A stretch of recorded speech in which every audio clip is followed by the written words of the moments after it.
So welcome and thank you for joining us for a community conversation on housing. I'm Kate Lipper-Garabedian, the state representative for the 32nd Middlesex District, which includes Melrose, Wakefield, and Malden. In this role, I work with my district's housing authorities, city and town planners, housing advocates, and relevant executive branch agencies. I also support constituents dealing with housing insecurity. Tonight's event will provide an opportunity for us to hear from housing experts and advocates on housing challenges in the Commonwealth, existing programs and resources, and the necessary policies to create a more sustainable, affordable Commonwealth. I'm pleased to host the Community Conversations series to bring together a diverse group of people from a wide variety of backgrounds. With that, I'm excited to review our time together.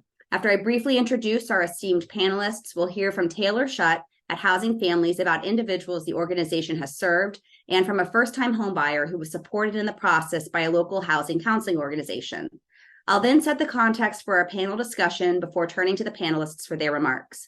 Thereafter, we'll address questions submitted in advance by attendees and then close with further resources for learning. I'm so very grateful to be joined this evening by a panel of esteemed experts and advocates in the housing and development community. Eric Shupin is the Executive Office of Housing and Livable Communities Chief of Policy. Before joining the Executive Office, he served as the Director of Public Policy at the Citizens Housing and Planning Association. In his professional roles, Eric has worked to promote affordable housing, community development, and homelessness prevention. Deborah Burke is the Director of the City of Malden's Strategic Planning and Community Development Office. Formerly serving as the Malden Redevelopment Director, Debbie has played an integral role in housing operations, community planning and development, transportation development, and affordability of housing within Malden. Abhi Kurvi is the Deputy Director of Public Policy at the Citizens Housing and Planning Association. Her work emphasizes the intersectionality of housing health, economic mobility, and nutrition. She's a longtime advocate and proponent of sustainable, affordable housing. Elliot Schmiedel serves as the Director for the Home Ownership Division of the Massachusetts Housing Partnership. He has over 12 years of experience in advancing home ownership, homelessness prevention, and foreclosure prevention. Actually, we just talked about this, over 15 years. Felicia Marshall is the Director of Housing Supports at Metro Housing Boston. She previously worked for the Department of Housing and Community Development as the Director of Contracts and Compliance and the Director of Hotel Motel Field Operations, and at Housing Families as the Director of Housing-Based Services. Thank you all for being here. I'm really looking forward to your remarks. I'm pleased now to turn to remarks provided by Taylor Shutt from Housing Families to humanize the policy discussion that will follow, reinforcing the strength and resilience of individuals and particularly renters seeking housing stability. Housing Families, based in Malden, serves families and individuals in the 32nd Middlesex District and Greater Boston area. The legislative delegation has been pleased over the years to support Housing Families with state funding, most recently, for example, a $100,000 earmark in the fiscal year 24 budget. Housing Families services include emergency shelter placement, permanent supportive housing, housing case management, counseling, food assistance, and legal assistance. Its work is incredibly important in ensuring that the needs and supports of clients are being met while maintaining their dignity. Hi, my name is Taylor Shutt. I'm a staff attorney at Housing Families. I provide free eviction defense and other housing-related legal services, meaning my clients are often from our most vulnerable communities. We all know the pandemic caused catastrophic wage losses for millions. Meanwhile, rent prices in Massachusetts have skyrocketed, leaving many unable to pay rent, especially among already vulnerable populations. Tenants with limited English skills are especially vulnerable. They struggle to understand court processes and to access resources like rental assistance or legal services. For many, they can't read notices that are sent only in English, including court documents telling them about their eviction cases.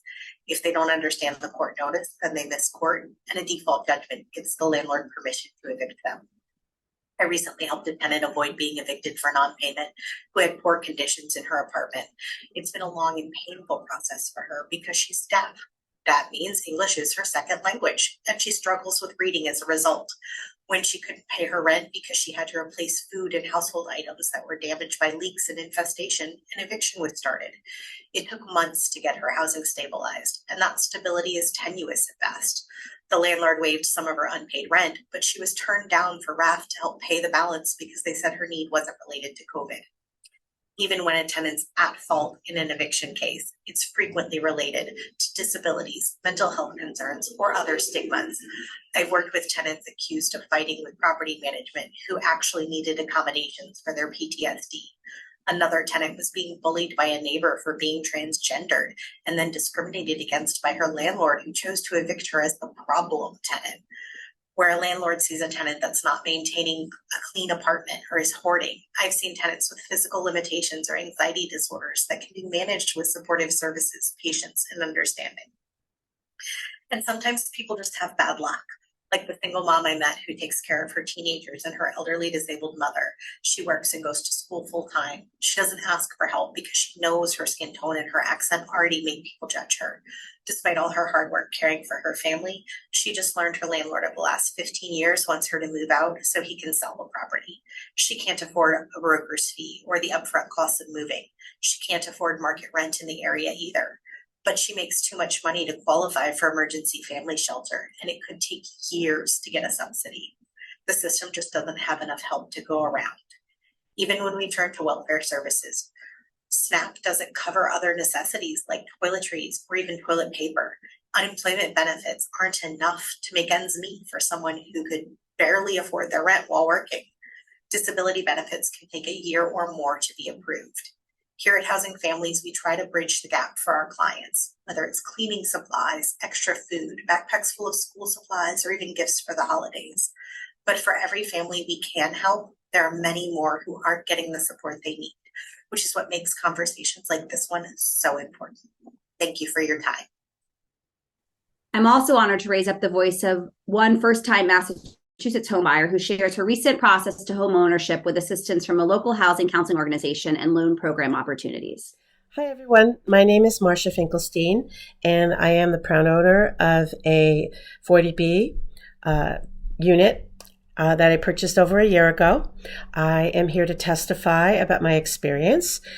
First thing that I experienced was the support that I received from the first-time homebuyers class that I attended through Medford Community Housing. Susan Collins was the first point of contact I had at the organization. This was during COVID, so it was all remote, and it helped me a lot as I was going on this journey 2 years ago. And I ended up buying the unit in June of 2022. And throughout that time, receiving support and advice and counseling from her really, really made the difference for me. Learning about different grant programs like the Equity Builders and doing my own research for other down payment assistance programs like the one in the town that I ended up moving to really helped me leverage a great deal of resources to help make my final loan way more affordable. And another piece that can be really daunting for a first-time homebuyer like myself is just the application process. Like all that paperwork that needs to be filled out, even though some of it's very repetitive for the different parties, can be very overwhelming for people. And so I just want to make sure that you're aware that that could be a barrier, and that doesn't have to be. The other piece is the loan itself.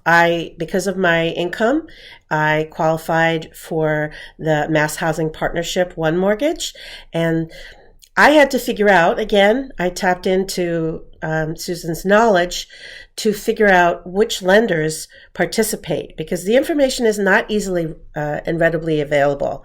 And so I had to figure it out, and I ended up going with a lender who was knowledgeable about it, and she helped submit the application for me, and I was approved. And she wasn't always on the same page with me about how to package it and layer it with the other sources of down payment assistance grants. And so it felt like a lot of work, but it all worked out at the end. But it's really important that lenders and all the other parties involved in that purchase are well versed in these pieces, because it will help that process go much smoother, get more people into home ownership opportunities, and like me, be able to come out the other side after some time with real equity. And I never thought in a million years that I would be able to buy my own home. And so now, knowing that I will walk away whenever I move on to the next thing with actual equity really just makes me really happy. And I love being a first-time homebuyer, and I'm really glad to be able to testify for you. And thank you so much. Great. Thank you. So this is actually my second community conversation on housing. The first occurred in 2020 and was focused on pandemic-era housing policies and protections. Given the ongoing need for solutions to Massachusetts' housing crisis and recognition by the electorate that this remains a top concern, I'm glad to make space for another conversation on housing. I want to acknowledge that housing instability is a global geopolitical issue with significant intersectionality with immigration policy set at the federal level. Of course, we are seeing that here in Massachusetts with the increase in migrant families arriving in the state. That global context warrants its own separate examination through a necessarily federal lens. Our conversation tonight is grounded in the recognition that housing availability was a challenge before the pandemic, and it remains so, far beyond the recent migrant influx. In fact, in a briefing just last week with the Lieutenant Governor, we heard that nearly 2/3 of the more than 60,000 families in the emergency shelter system are Massachusetts residents.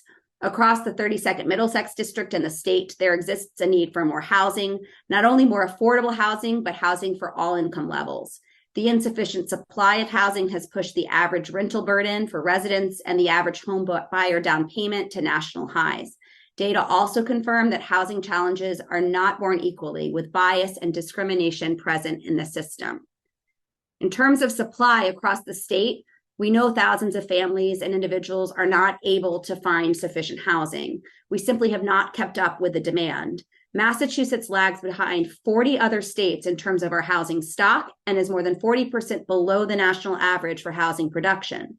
We thus have the fourth highest property values in the nation and the lowest vacancy rates for both rental and homeowner properties.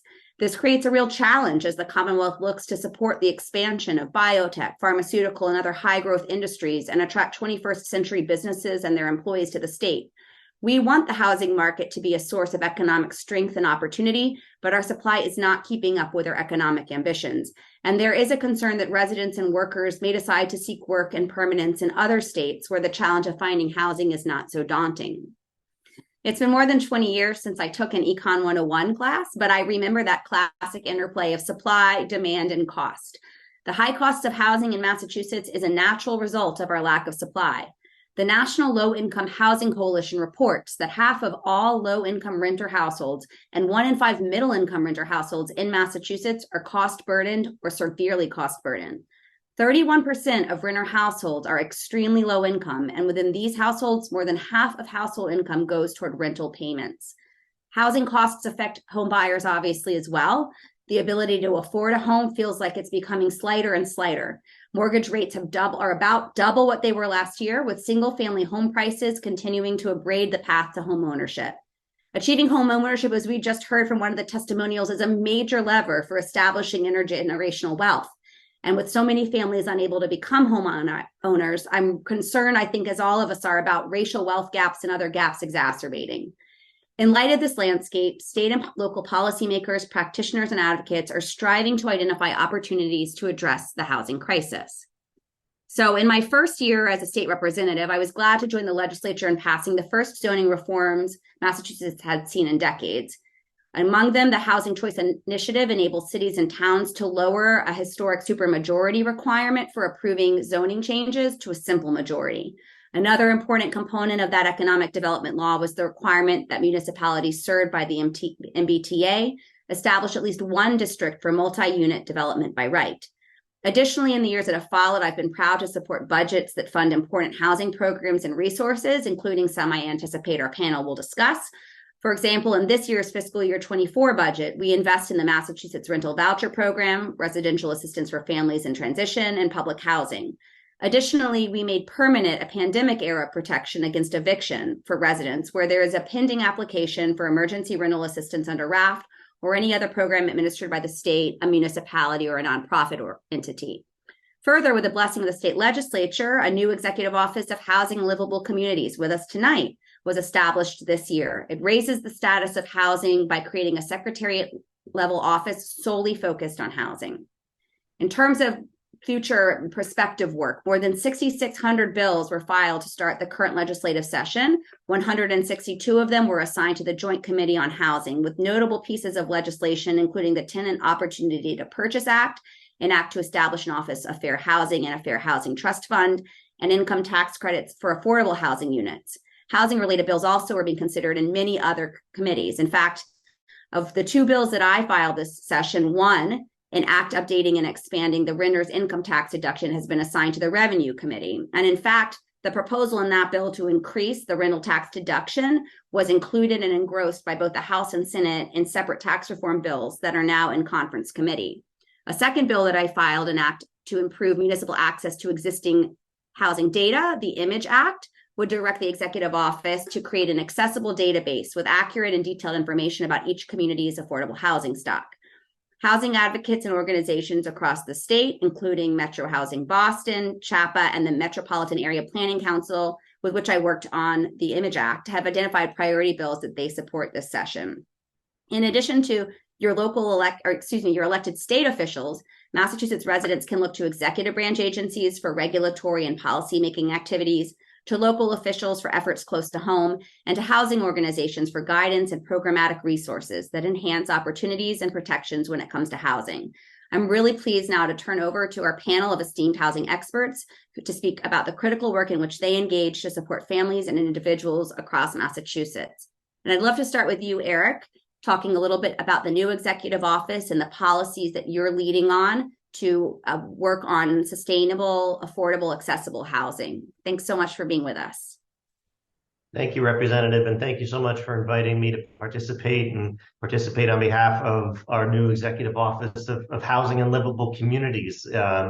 It's a really incredible opportunity to make housing the priority that it needs to be, and it's certainly something that Governor Healy and Lieutenant Governor Driscoll and working under now Secretary Ed Augustus that we're able to focus on every day, as you said. You framed the challenges that we face really well, and it's no surprise to anyone.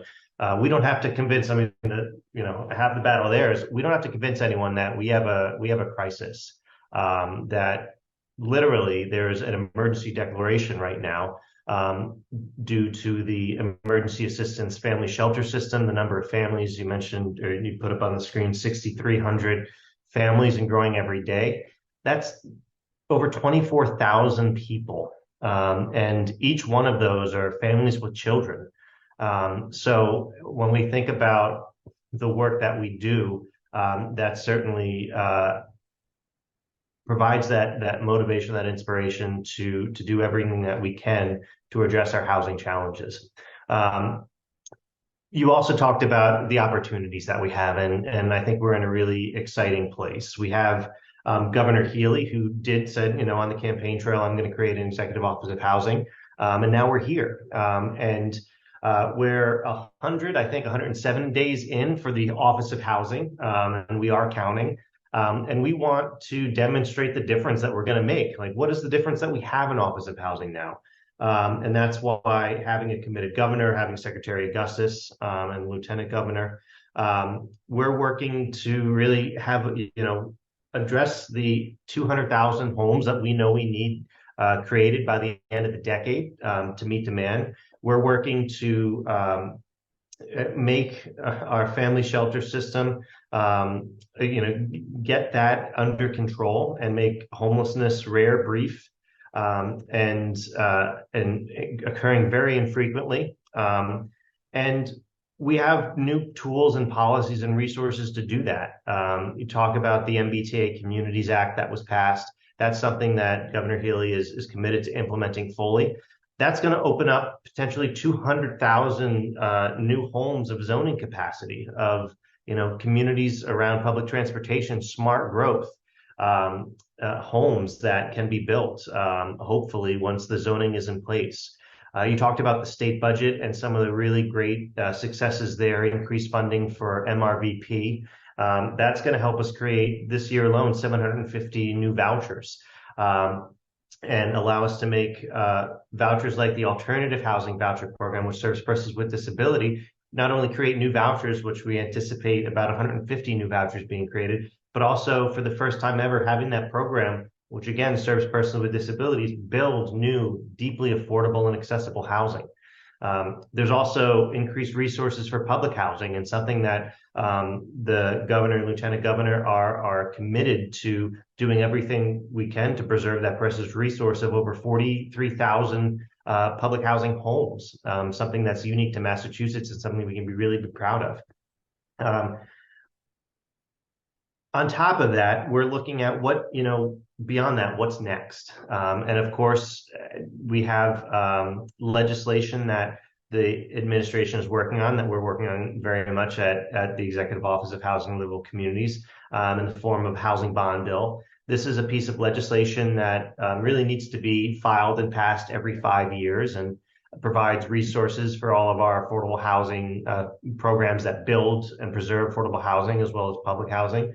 And Governor Healy is really seeing this as an opportunity to make a statement on housing and to meet the moment. The Lieutenant Governor has been using the word, we need a housing moonshot.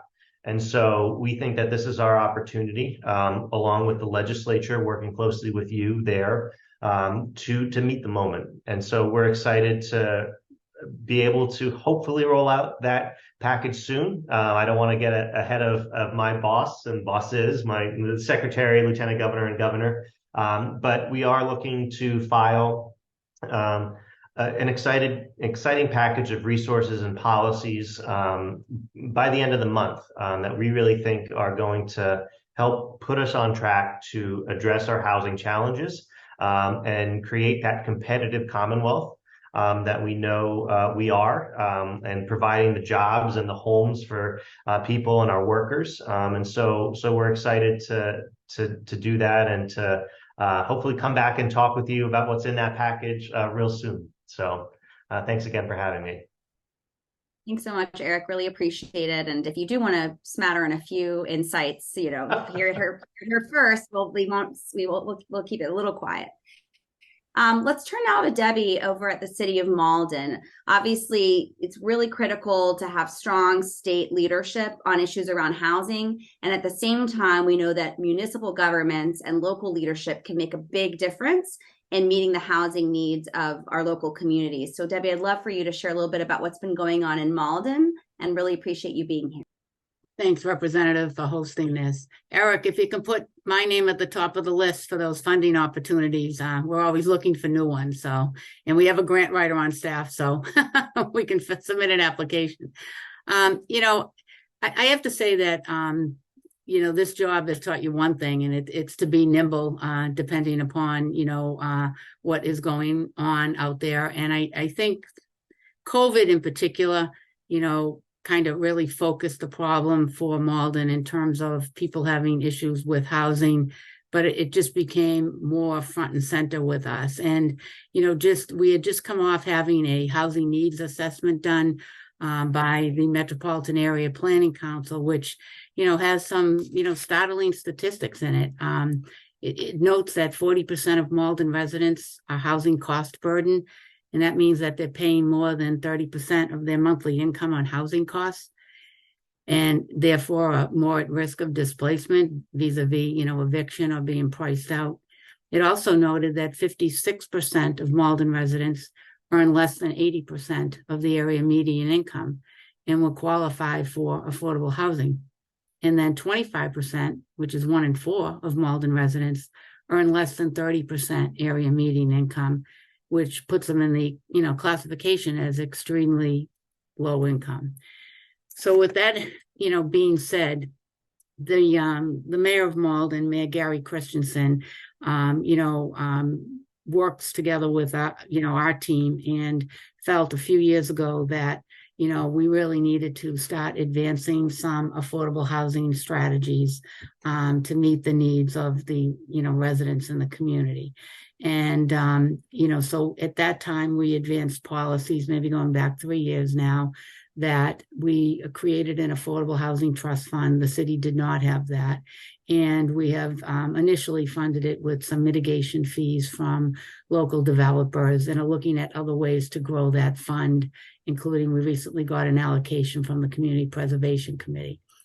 We also established the city did not have one. And some of these conversations, as you know, in municipalities or at the state level, are not always the easiest to have in terms of housing. Everybody has different philosophies and viewpoints on it. But, we finally did get consensus over this Affordable Housing Trust Fund and the inclusionary zoning. And I think it was because of it was a more comprehensive and deliberative rollout of these programs and a willingness to have as many conversations as we needed to have with stakeholders in terms of trying to get buy-in that these policies be created.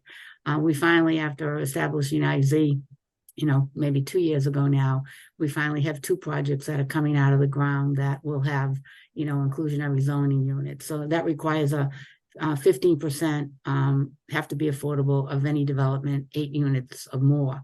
And I'll talk later about this. That's in direct conflict with the state's new MBTA community zoning, although we've learned that we can apply for a waiver because their zoning only requires a 10% affordability requirement, as I understand it. And, we want to get it to the 15 with a waiver potential, hopefully, so that our ordinance is starting to talk to each other so that under one ordinance, you don't have to do this requirement in terms of affordability, and which is different than that. So to us, it makes sense to try to get that waiver if we can. In addition to that, during COVID, we used, and again, some of these are one-time resources, so we're going to have to look at how we identify funding in the future, but we used, we had several $100,000 worth of money through the Community Development Block Grant Program, and we were able to use that. We spent, I think it was $500,000 on an eviction prevention program, as well as we gave income eligible residents, they could apply for a month's worth of rental assistance. We also used some of the funds during that time. There were efforts by a couple of the major landlords to really up prices on their tenants, and some couple of really large apartment buildings in the city that we were able to, surprisingly, but get the landlords to the table at the mayor's urging and negotiate an agreement where we did subsidize some of the landlords' operating costs with a signed legal agreement that they would keep those rents at, a certain level for at least a year. So we did, it wasn't a permanent cure, but it was at least a stopgap measure at that time, particularly when we were in, lockdown. We also used some of the COVID money. The 2 folks that spoke on video, they're right. Applications are daunting, even the applications that we have in the city for housing rehab programs or to get federal community development block grant. They're multiple pages. Most of them are in English. So we did finally, to try to help people through that, we've done 2 things. We did create an Office of Housing Stability recently, and that right now is being run by, it was interesting to see the first speaker run by the housing families. And they can bring, attorneys and others to the table to assist residents working through, say, an eviction process or other issues with their tenants. And I'm drawing a blank on the other thing that we did, but it will probably come to me. But I mean, that's been critical, and that's been operational, for a couple of years. The other thing is we have purchased new software so that we're more or less, our agency, a point of contact for all the city programs that help with housing. So as I said, we run a housing rehab program. We run a lead paint abatement program, all for low income homeowners.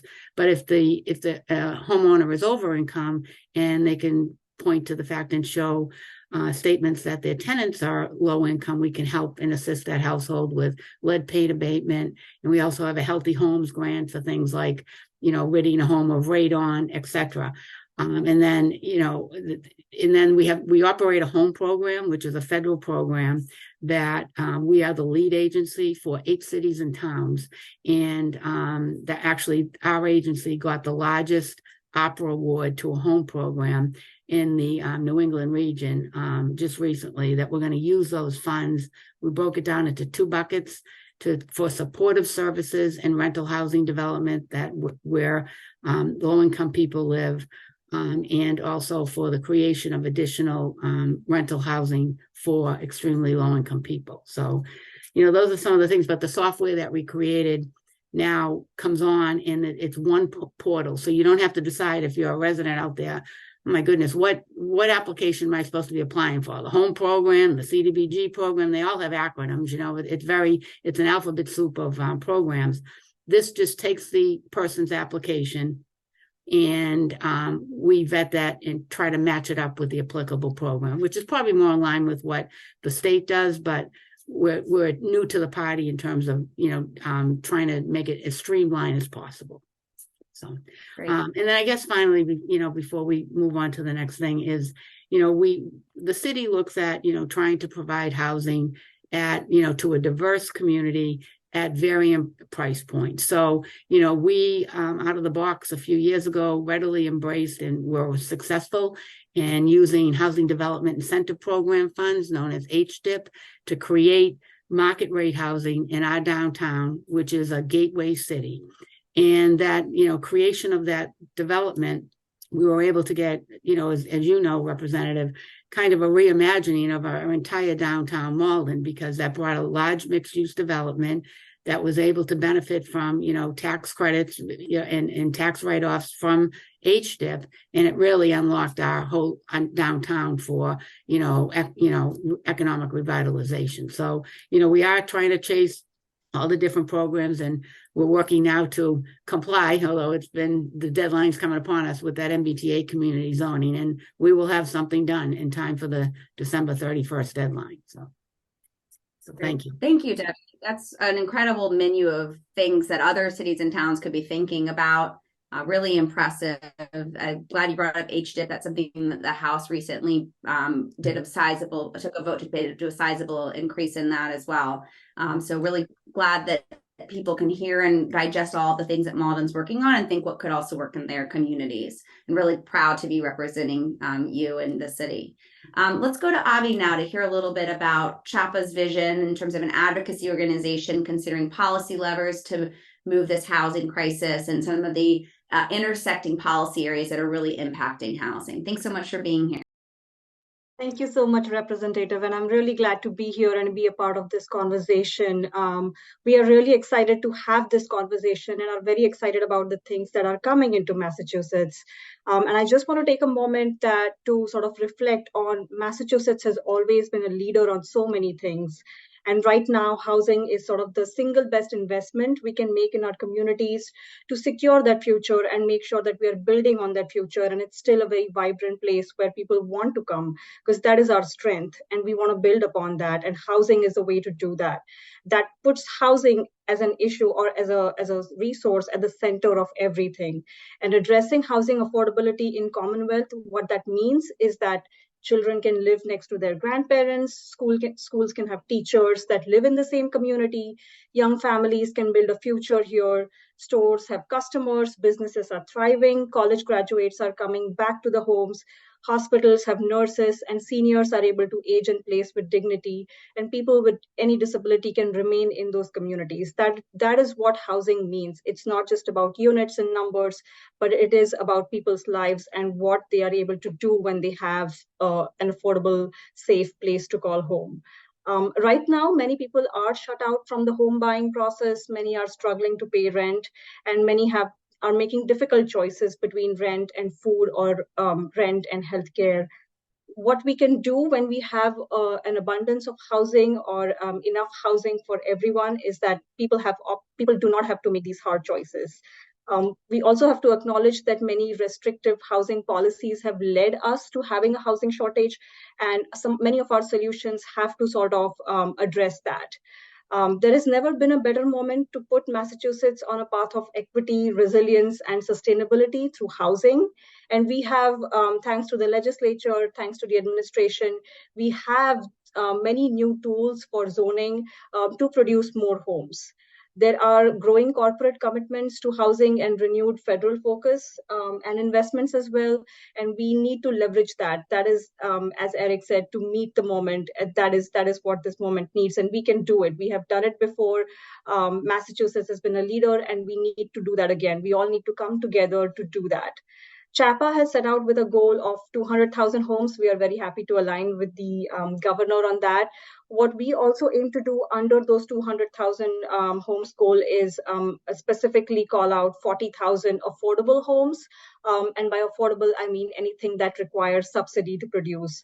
And out of those 40,000, also make sure we are building 20,000 homes that are affordable for those with extremely low incomes, because those are the people who are the first ones to get shut out of any process when there is when there are any hardships or recession or pandemics. They are the ones to get the most hit. And so making sure that we are addressing their needs, and we are creating homes that they can afford as well, and putting out resources for doing that. While we are one of the unique statewide advocacy groups that represent the entire housing system, we have more than 12,000 members, ranging from tenants, members, business groups, and housing advocates, other housing administrators, and a whole range of housing related stakeholders. And so what we are trying to do through this is just get together the housing ecosystem to do this work, because it's not going to be just one entity or a singular solution that's going to address it all. It's going to take all of us together to forward this goal. We are also a trusted convener and consensus builder with a wide range of interests to make sure that our state and local communities enact and invest in smart policies. It has to make sense for every community. It also has to make sense economically, and that is what will make sure that we are moving forward in a resilient way. We have an extensive policy agenda. I'm happy to share our full policy agenda from our website, but to bring it down, we are focusing on our 4P strategies, which is to increase production, to preserve the affordability for tenants, and plan for growth. And it's all sort of all of these efforts are for people. So it's production, preservation, planning for the people, because they are at the center of all of these policies, geared towards achieving housing stability for everyone in Massachusetts. We are currently working in more than 40 communities to help implement the MBTA multifamily law. We are so glad to see that came through, because that is exactly what was needed. It removed a barrier that was present for that would help move forward the needle on housing production. Now is the time to implement it, and we are definitely working with many communities to help them, support them, provide assistance in moving forward on that goal. We are also advocating, of course, for the housing bond bill. Once we have sort of the zoning tool, when we have the bond bill, that will sort of put in place the resources needed to sort of get this production going, especially affordable housing production. What the housing bond bill will do is basically provide resources for production of affordable housing along with market rate. And so that is something that we see as matching of policy and resources. So we have one piece in place. Getting the housing bond bill will bring another puzzle piece into the picture, and that is how we move forward. We are also production, although I understand, is sort of gets to the heart of the problem, but it takes time for homes to get produced and for people to move in. And so in the meantime, we need to work on rental assistance, expanding rental assistance programs, making sure they are reaching deeper and ensuring tenant stabilization and helping tenants in a better way, also increasing the number of families it serves. And although we are always advocating for more, I also want to take a moment to acknowledge how far we have come from these rental assistance programs, which were a few decades ago at 10 million, 20 million, which are now at 200 million and are helping so thousands of more families across Massachusetts. And these are the programs that really ensure housing stability and prevent homelessness across Massachusetts. And we need to strengthen them. And we are so happy and thankful to the legislature for having more investments in these programs, but also working on improving these programs and making them more attuned with today's needs. And to the government for implementing them in those ways. We're also advocating for eviction prevention policies like improving access to counsel to provide legal representation for tenants facing evictions. Because in many cases, you know that landlords have or property owners have far higher legal representations than tenants, in which case they are likely to get evicted sometimes because they are not able to pay rent, but many a times with no fault of their own. And so having legal representation can also ensure housing stability. We are also working to advocate for establishing a statewide office of fair housing to address housing discrimination. Massachusetts is sort of a leader in terms of having fair housing laws, but it's also important to have resources to enforce them and implement them, and having a statewide office of fair housing can really help with that.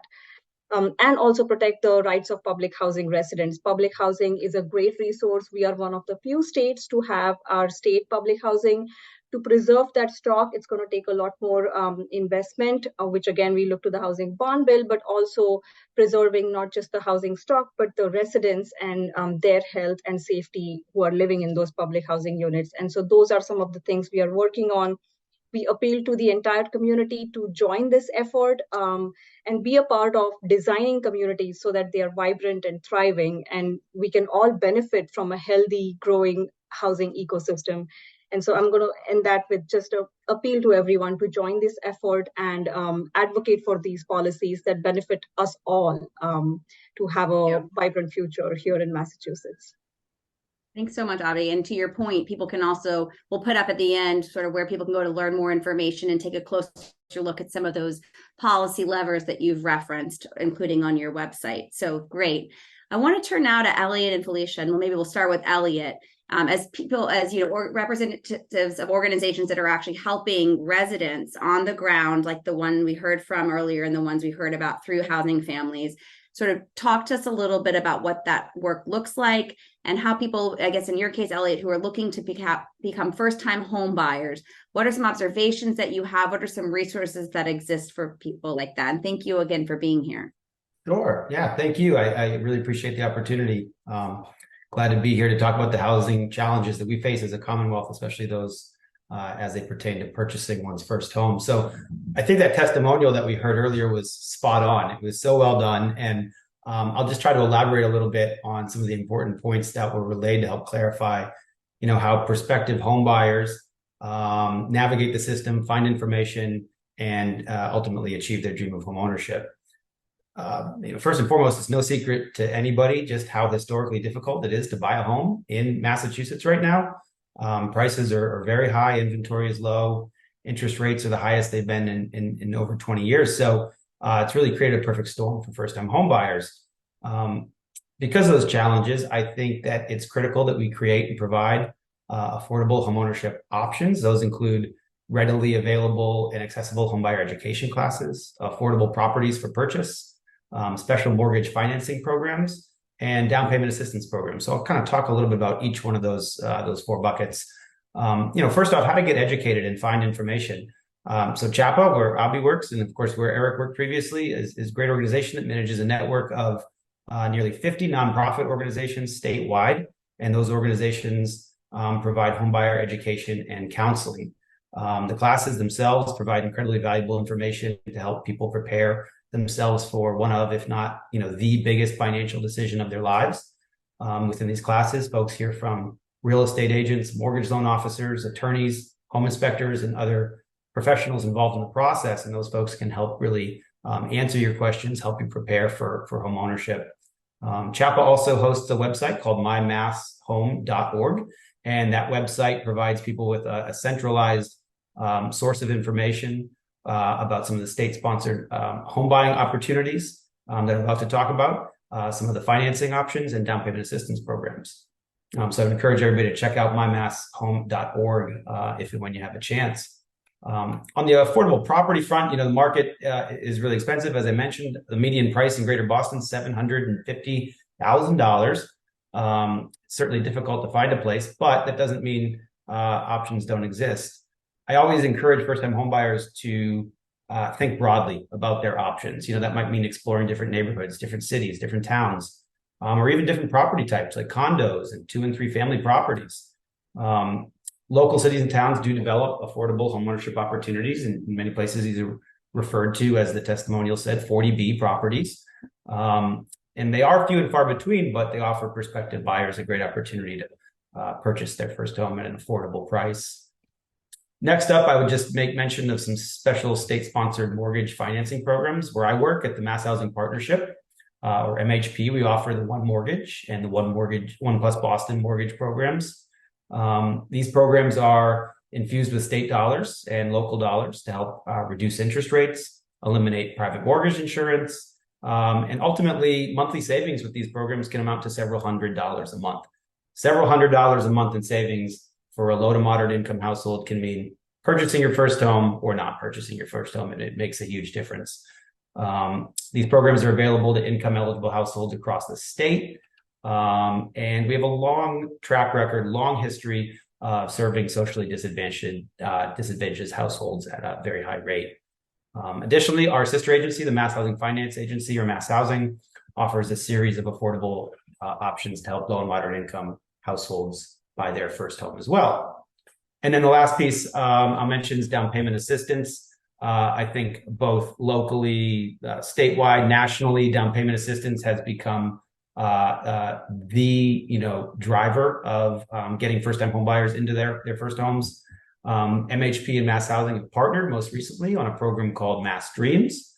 Mass Dreams provides down payment and closing cost assistance for first-time home buyers who, if not for this assistance, probably would find it nearly impossible to buy.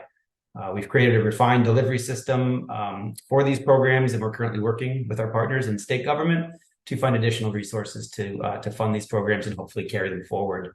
The Federal Home Loan Bank of Boston offers a few different down payment assistance programs of their own, and as well as localities, cities and towns, through home funds or CDBG funds.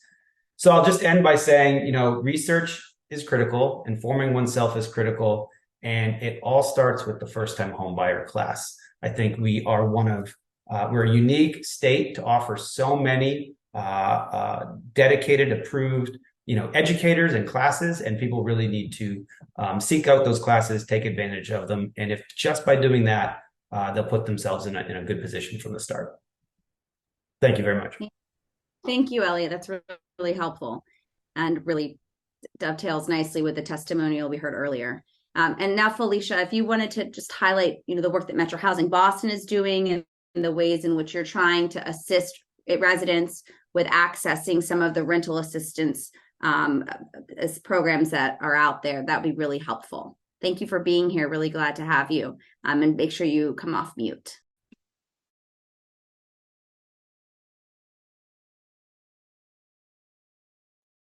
So Felicia, there you go. Thank you for the invite tonight. I really appreciate being here and to be able to speak about some of the services and the work that Metro Housing does. We spend our time preventing and addressing homelessness. We want to work with individuals and families that are need some assistance to be able to navigate that world.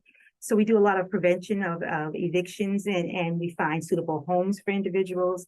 We also do some work with folks in our financial literacy program to help them achieve some long-term economic stability. We accomplish all of this work through all of our programs that are all connected and work to support individuals. Some programs that we have that are not necessarily always highlighted at Metro Housing, but are really key to helping individuals would be the following programs. One would be our supported intensive programs and services. And so that's our SIPS program, which provides supported services and housing search assistance to individuals who have difficulty navigating that housing world by themselves. And so they receive that extra intensive one-on-one support, which allows the case manager to be at the briefings for them, to be at hearings, and also to advocate with them, to be in the field with them, looking at units and really giving them that one-on-one assistance that they need. We also partner with management companies and other community-based programs to be able to offer our co-location sites. And currently we're in 11 sites throughout the greater Boston area. And the way that I think of co-locations is it's taking Metro services and bringing them to the community so the community doesn't necessarily have to always come to Metro. So we set up in those locations and we offer all of the services that are here at Metro through our co-locations program. And then we have our housing and education and consumer program, which is a program that definitely allows individuals to be able to seek knowledge and understanding around the housing and also around some of the financial assistance. We offer workshops. We do brief counseling there, and we also offer assistance for our RAFT program through this department as well. In FY23, the average benefit for RAF was about $5,200 per household, and that was for Malden, which we served about 380 families. And then Melrose, we served about 60 families and 50 families in Wakefield through our RAF program. We also have additional programs like our Continuum of Care program, which offers supported housing. So this program comes with the case management services. You have a voucher program because we administer rental assistance vouchers here at Metro.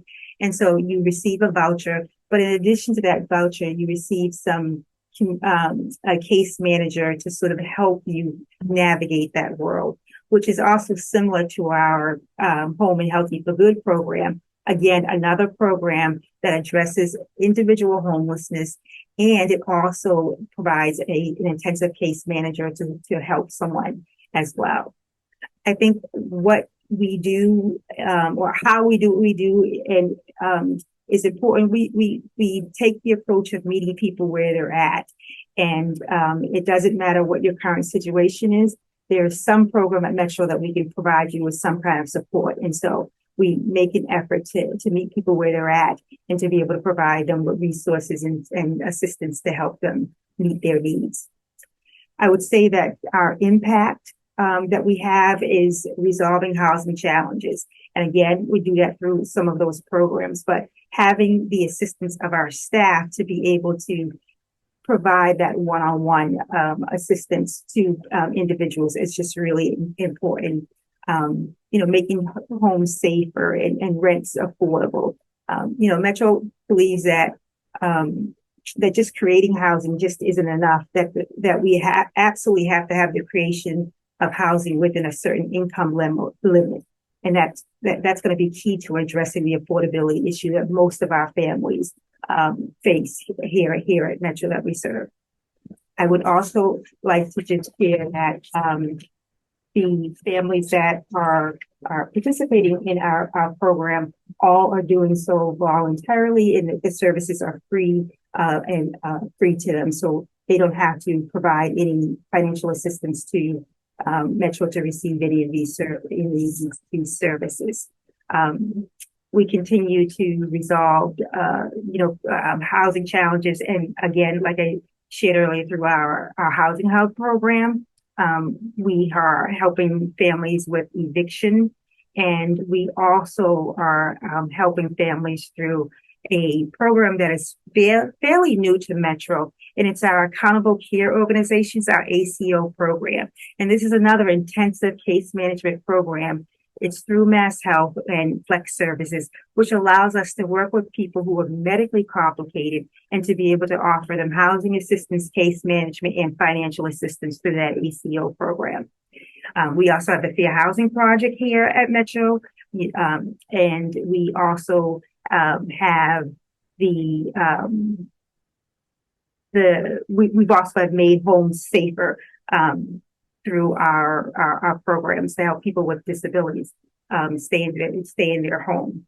We have the loan program here at Metro.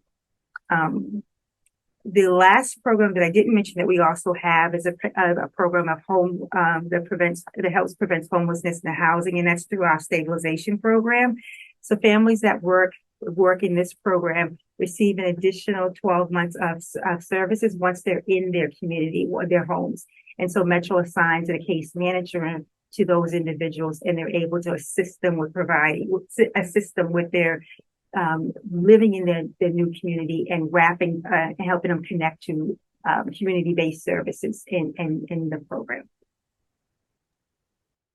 Great. Thank you, Felicia. That's quite a comprehensive overview. And again, when we get to the final slide, people will be able to confirm where they can go to learn more. I know that I've often reached out to your organization for assistance with particular constituents who are, struggling with making rent or trying to find a place to use their voucher. And it's an important, you provide great support for those individuals, and obviously for many, many more, not only in my district, but throughout this region. So thank you.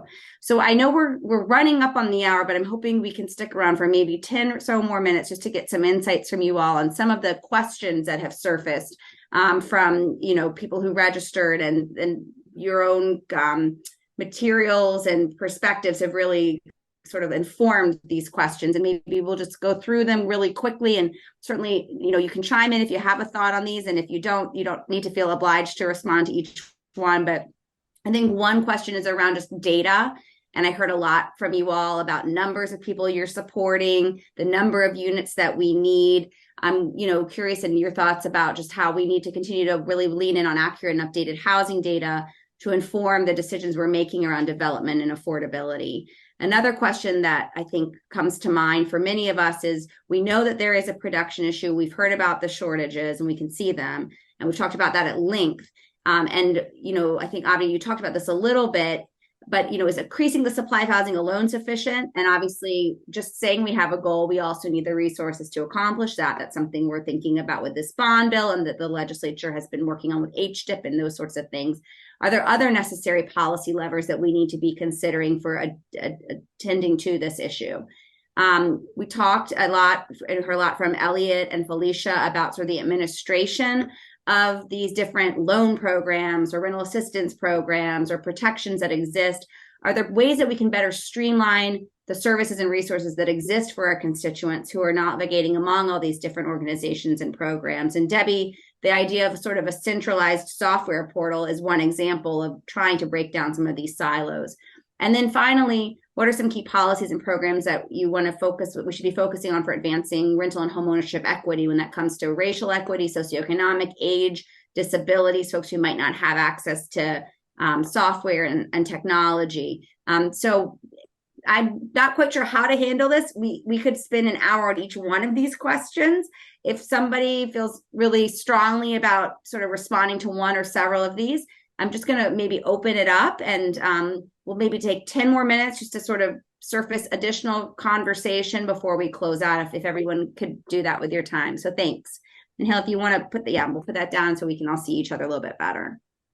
So any thoughts on either data or better, addressing equity gaps, thinking about supply or other policy levers, or just streamlining and supporting residents who are sort of trying to navigate through what can be a really thorny and complex system? Can I weigh in on the policy lever one? Yeah. This has come to mind.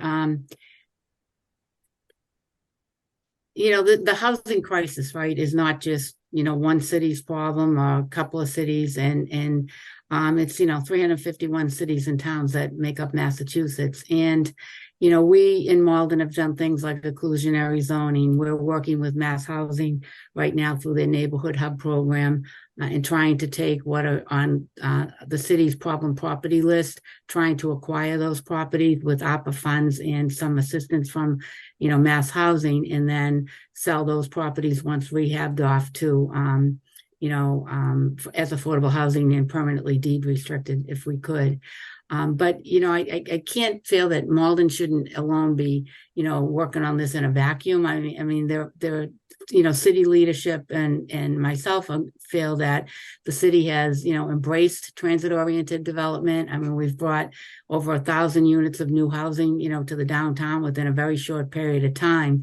And I just don't know if you have MBTA community zoning. It doesn't seem that 40B has been successful in making a dent in, the affordable home ownership supply, that I don't know if something like a mandatory statewide inclusionary zoning policy would be something, because there are, towns and others that, don't seem to be, participating as much as a community like Malden has done, in terms of doing, providing as much as affordable housing and also home ownership opportunities that we can. So, maybe a little pressure in that regard, that, communities that don't subscribe to it, potentially could be, mandated too.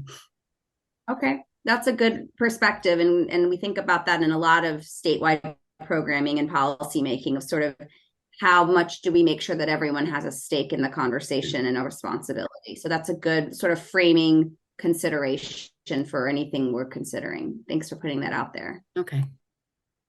Just to follow up on Debbie's remarks, and to also address the data question. So MHP puts out a lot of great data and tools, and they had put out this tool called Todex, which looked at the transit-oriented development. And from that sort of flowed that sort of supported the need for the MBTA multifamily law, where it showed that there was very less number of homes around the transit stops, be it bus stations or T stations. And so that is where the policy formed, where we do need to require communities with transit access to have more, at least allow for more multifamily.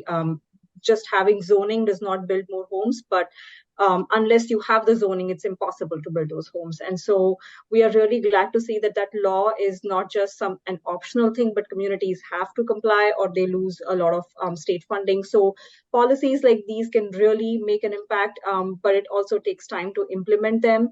And so I feel like things like those can really are like prime examples of data-driven policy, and that is something that we definitely look at, while also making sure we have the equity lens of looking at who are those things serving, who are those developments serving, and we can look at best practices, even happening in Boston many times, that is asking for developments to look at who are the populations that you are displacing and who are the populations that will move into the new developments and things like that. So many of those policies are in the works. Legalizing ADUs across the state are some of those things that can open up a few more options for more housing. And once we have a larger stock, that automatically will help stabilize, if not reduce rents, at least stabilize rents. But we also, and again, we hear a lot that just increasing housing stock may not address the rent issue, but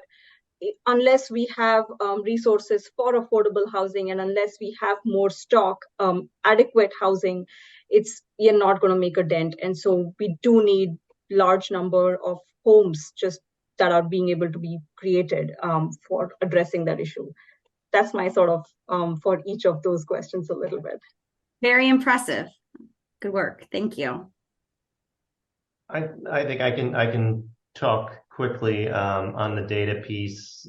It's so important to know, to be able to, what are your goals? Are you making progress towards them? If not, what do we need to do to change our policies, to change our programs, how we administer to meet those goals? And so both in the goal setting and then measuring against those goals, that's fundamental to addressing our housing challenges. And so one of the things that we've done as a new executive agency for the first time, we just hired someone who is the chief of data and research at the executive office to look at exactly these things.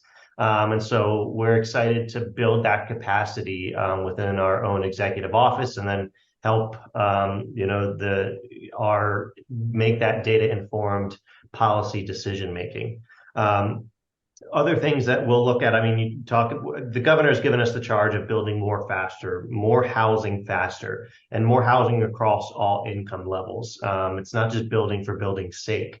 And so as part of that, we are absolutely at the Office of Housing and Livable Communities looking at what are those barriers to production and preservation. We've talked a lot about zoning. MBTA communities is one thing. Are there other things out there? How can we make it easier for communities to do things like, inclusionary zoning so that we have dedicated, deed restricted, affordable housing as part of anything we build.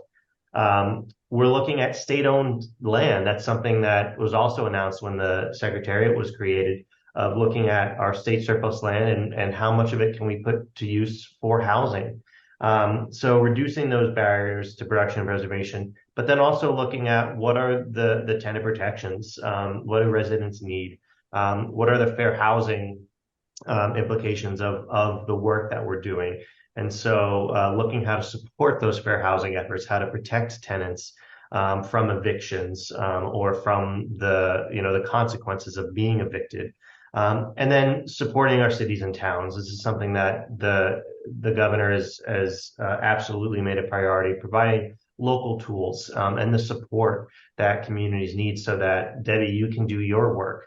And we can help you get through the new programs or requirements through robust technical assistance, because we know that's where the work is done at the local level. So what local tools do you need to do your job and to build more affordable housing? That's a question we're absolutely asking ourselves.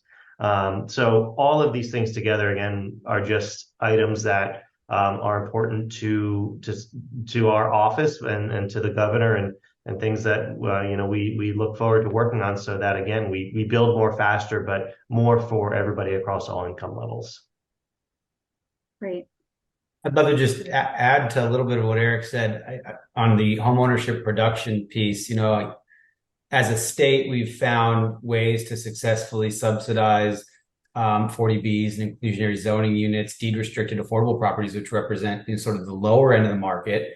And private developers will always find a way to finance the construction of, multi-million dollar plus sort of, mini mansions. But there's a missing middle. We have not, nobody's building the 3-bed, 2-bath starter home anymore because the economy of scale is just not there. And the math is harder to get to. So I think that when we talk about options across the income spectrum, in terms of home ownership, building new opportunities across that middle band is going to be critical. And finding the right places to do it, obviously, is one of the biggest challenges. Thanks for putting that out there. And that's what kind of goes to the data question too, about being able to see the nuances in the production that exists and where there are gaps. Great. Anyone else want to weigh in before we close? I can weigh on question 3. Sure. Metro believes that we do this through collaboration. I think that's the way that we can address streamlining services. We recently have connected with UniteUs from UniteUs.com, which is an agency that has software to help identify participant needs. There's a live chat feature in it. You're able to see what agencies offer. And once a participant is in the system, you're also, as an advocate, able to see where they're applying and other agencies where they're receiving services for, so that you're not duplicating any services in time, and you can collaborate with those other agencies if you're working with someone. And I think that streamlines the process, and it prevents the participant from telling their story over and over again to each agency. If we have a way that we're all working or connecting in one software to tell us the story. That's great. Right. I mean, and the slide that we're going to put up, I think now maybe in terms of closing out, there is a resource that I've created and periodically updated with my office around housing supports and programs that exist. And in the course of sort of researching that, it's definitely been, helpful to highlight to constituents where you can go, where there's one link that takes you to a form that works for however many numbers of, for example, housing authority buildings, so that you're not going town and city to city. You can, in fact, sort of have a centralized place to access, in this case, one type of housing. But to your point, Felicia, there are opportunities, and the legislature is exploring that through policy opportunities as well. A sort of, you fill out an application for one benefit program. Is there a way to streamline that so it suffices for others also? So I'm really glad you pointed that out. And it's also very encouraging and not surprising to hear that people at every level of this work, including at the municipal level, when we heard from Debbie earlier, are thinking about this and trying to come up with ways to make the interfacing better, easier, and therefore more effective for the people who are so deserving of accessing these types of resources. So I want to thank each of you again for joining me tonight. And to those of you who will be viewing this community conversation, whether in real time or in the days to come, anyone can contact our offices, and you can see how to do that for assistance or additional information. On my website, I do have this resource that lists out different housing supports that you or someone you know may find helpful. Please stay tuned for the recording of this discussion and for all upcoming community conversation events. Thank you so much and be well.